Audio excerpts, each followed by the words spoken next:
My విని blog today. ఈరోజు మేమైతే వందే భారత్ ట్రైన్ నుంచి తిరుపతి నుంచి హైదరాబాద్ వెళ్తున్నాం. మీల్స్ ప్లాన్ చూద్దాం ఏమేమి ఉన్నాయో. ఫస్ట్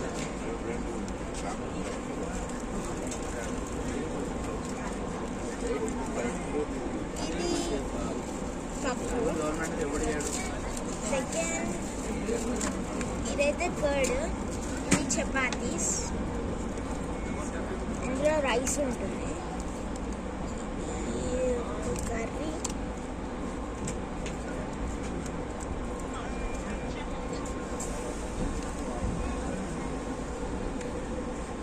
ఇది సాంబార్.